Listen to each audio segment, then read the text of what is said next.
Good morning, welcome back. Next day. जुन यता हेर त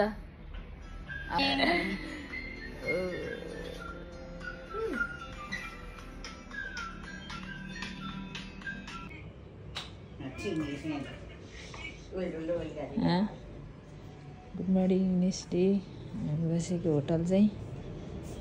बाहिर चाहिँ यस्तो भिउ देखिन्छ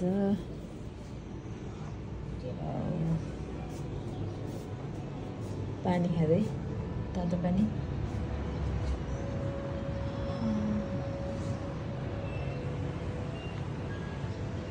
यत्रो ठुलो पोखरी घरहरू यस्तो हुन्छ बिहान बिहानै तुवाला लागिरहेको छ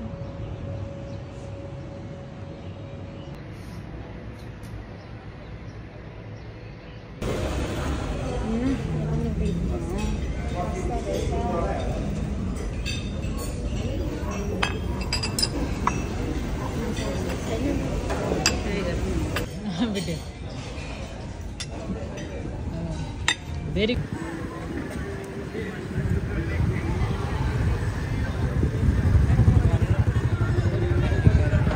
अब घुम्न जान लागिरहेको छु होटलबाट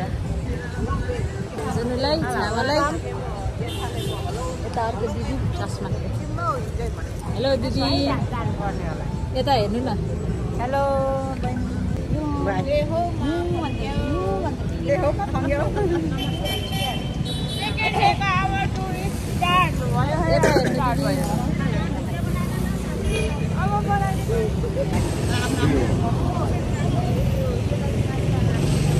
कसरी राखिदिन्छ क्यामेरा ठोकिन्छ भयो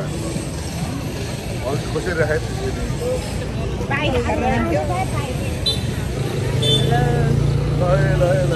मेरो भ्लगमा स्वागत छ दाइ दिदी सनिता दिदी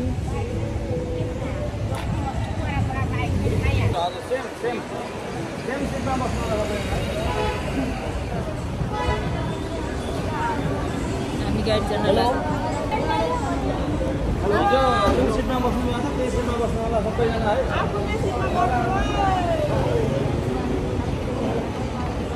गराउन अलिक अलिक छिटो भने जाम भयो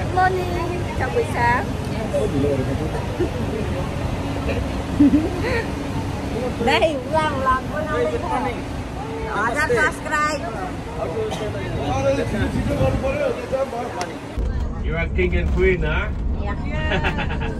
Yeah. I wish you have a good sleep, huh? Yesterday. Yeah. Look,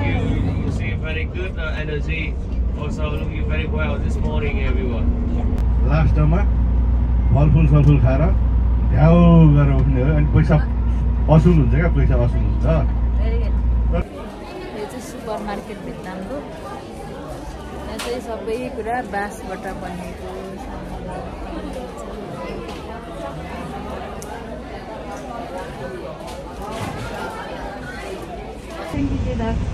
संघ सभा समाज हङकङ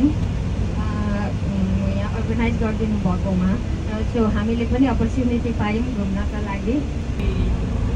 संघ सभाको धर्मदेवी नगरपालिकाबाट विजिट गर्छु मेरो नाम भोलामेगी गुरुङ प्रयास गर्नुहोस् त्यसलाई चाहिँ दिनदिनै साधना गर्नुहोस् साधनाले नै तपाईँलाई चाहिँ सफल बनाउनु छ र पुनः एकपल्ट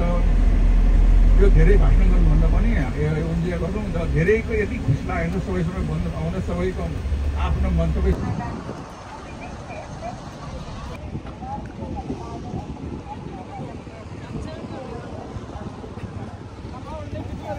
हेलो एकदम राम्रो छ हाम्रो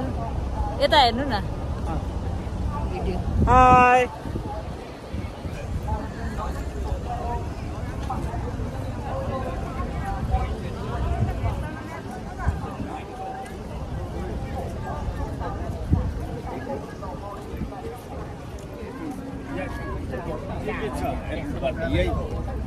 Yeah, so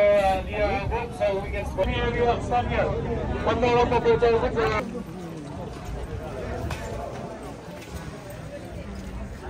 side That's why you see, you can see the picture over here. Yeah. Here, so on the left side.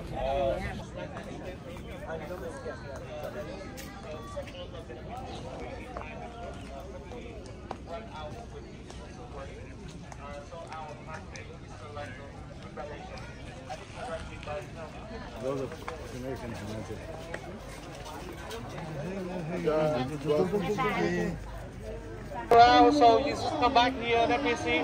So group चाहिँ बोर्डिङ चढ्न रेडी हुँदैछ okay, चलो यता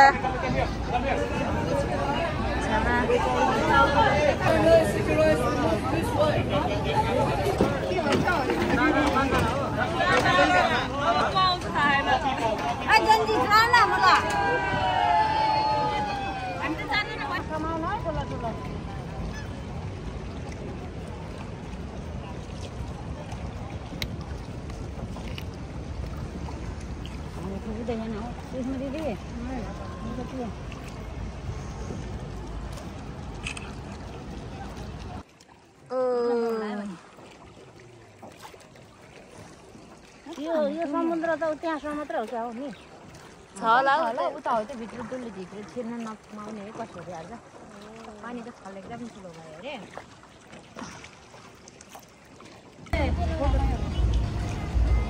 फोटो सुट गर्दा परबाट यसरी माथि आएको यो ओ कत्रो भिड हो यो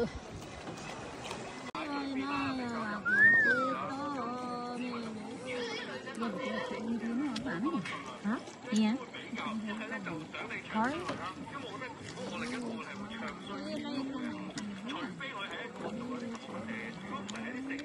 आदि भयो होला है अब चाहिँ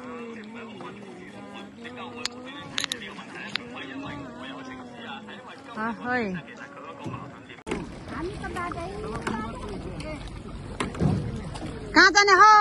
पल्लो घरको भाइहरू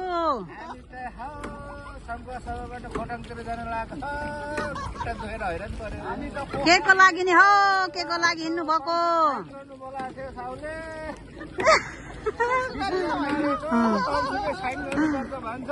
ए लौ न लौ लौ लागौँ है लागौँ लौ हुन्छ नि हो ल सेवारो भोलि पर्सि भेटौँला नम्बरे माचे यहाँभित्र यसरी जानु पाइन्थ्यो पहिला आज त यो पानी बढेछ हाई भएको अहिले छैन ल हे भाइहरू कहाँ हिँड्नु भएको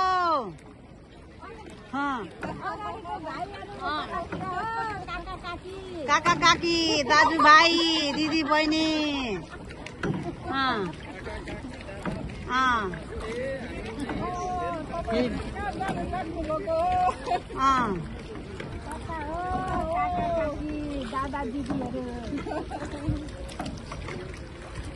ल हे आउनुहोस् है आउनुहोस् ल है ल के गर्नु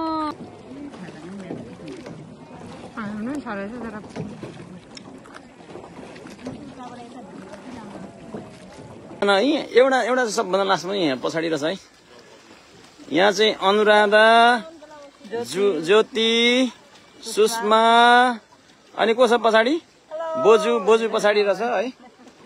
ल कस्तो हुँदैछ उपेन्द्र मामाको आजको यहाँ बोटिङ यो पहिलोपल्ट हो कि तपाईँले पहिला नि बोटिङ गर्नुभएको थियो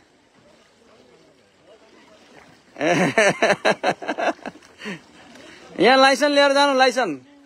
क्याप्टेनको लाइसेन्स लिएर जानु अब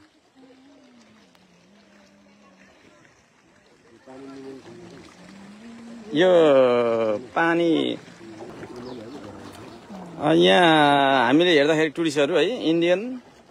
अनि फिलिपिन चाइनिज अनि जापानिज अनि युरोपबाट पनि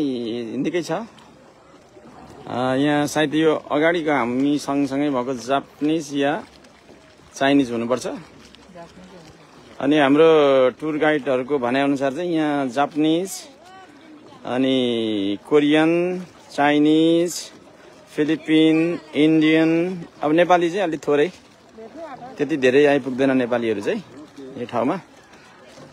भन्ने कुरा बुझ्यो हामी पनि अब नेपालमै हुन्थ्यो भने त होइन यहाँ अब अलिकति आउनु गाह्रै हुन्थ्यो होला र हङकङमा भएको कारणले गर्दाखेरि हङकङबाट चाहिँ हामीलाई नि आउनु अलिक सजिलै भयो ल तिमीहरूको अलिक छिटो ल्याउन खै अनुराधा साइड क्याप्टेन रहेछ अलिक छिटो छिटो चलाऊ अगाडि आऊ ल सुषमा अलिक के अरे छिटो चलाउनु पर्यो नि यहाँ हामी सँगसँगै ल्याऊ दुईजनाले चलाऊ यो पल्लो कुनामा हुनसक्छ सायद त्यो केभ फेरि यहाँको केभहरू चाहिँ कस्तो राम्रो हुँदो रहेछ भने कि त्यो अब प्रकृतिले नै बनाएको केभहरू के अचम्म खालको केभहरू हिजो हामीले हलन बेको नजिकै एउटा केभ हेभन केभ स्वर्गदारी गुफा हेऱ्यौँ त्यो गुफा अचम्मकै थियो कि अचम्मकै अब त्यो गुफा चाहिँ त्यहाँ जुन फ्रेस वाटर झरेको छ त्यो फ्रेस वाटरले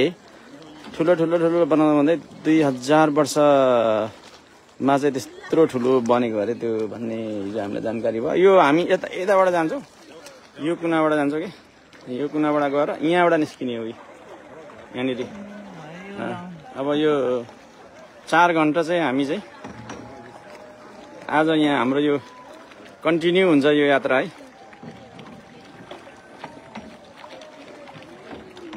ल हेर्नुहोस् त कति राम्रो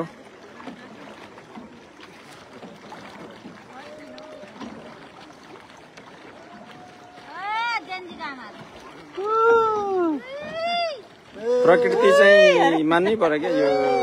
प्रकृतिले चाहिँ भियतनामलाई पनि अत्यन्तै धेरै राम्रो के अरे उपहार दिएको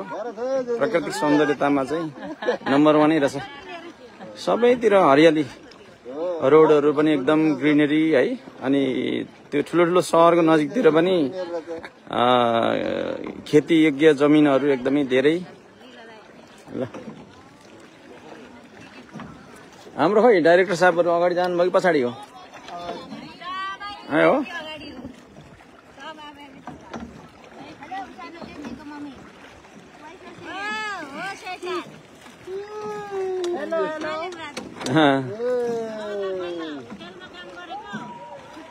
बोजूलाई डर लागेन बोजू त अनि भियतनामी आर्मी हुनुपर्छ त अलिकति टोपी देखाउँदा त भियतनामी आर्मी हुनुपर्छ त तपाईँ त अब यतै बस्नु अब आर्मी क्याम्प यतै बस्नु त तिमीहरूको लाइभ हो कि भिडियो मात्रै हो ए म त मेरोमा लाइभ है लाइभ भिडियो सबले हेरिरहेको छ लाइभ भइरहेछ मेरोमा है भियतनामको ट्रायङ्गन भन्ने ठाउँ अरे है यो निम्बिन भन्ने यो निम्बिनको एउटा सेक्टर हो यो चाहिँ है र आज चाहिँ हामी चाहिँ यो सङ्घसभा समाज हङकङबाट आयोजित 4 दिने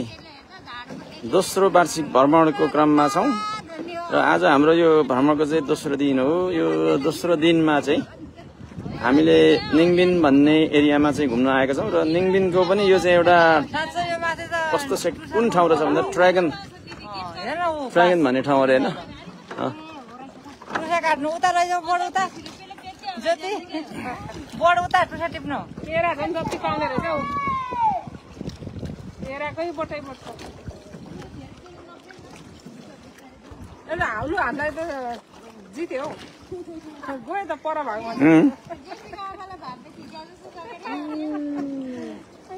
ल त्यहाँबाट घुम्ने रहेछ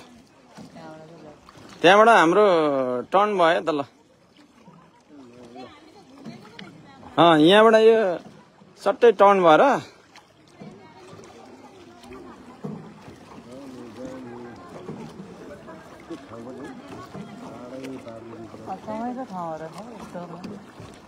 कल्पनै नगरेको ठाउँ यस्तो सानो सानो अब पहाड भिरहरू हाम्रो गाउँतिर नि छ तर ल यो रुटलाई चाहिँ ट्विन 1 भन्दो रहेछ हामी गएको रुटलाई चाहिँ है अर्को चाहिँ ट्विन 3 भन्ने चाहिँ यो अपोजिट साइडतिर जाँदो रहेछ क्या यसरी रुटको नम्बर दिएको छ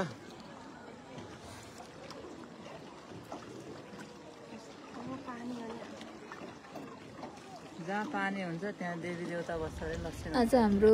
भियतनामको दोस्रो दिनको भ्रमण मैले चाहिँ धेरै नै इन्जोय गरेँ र हाम्रो ग्रुपको सम्पूर्ण टिमले पनि इन्जोय गर्नुभयो होला र हाम्रो भिडियो हेरेर हजुरहरूले पनि इन्जोय गर्नुहोला भन्दै नेक्स्ट भिडियोमा भेटौँला। भिडियो हेरिदिनु भएकोमा धेरै धेरै धन्यवाद। By by.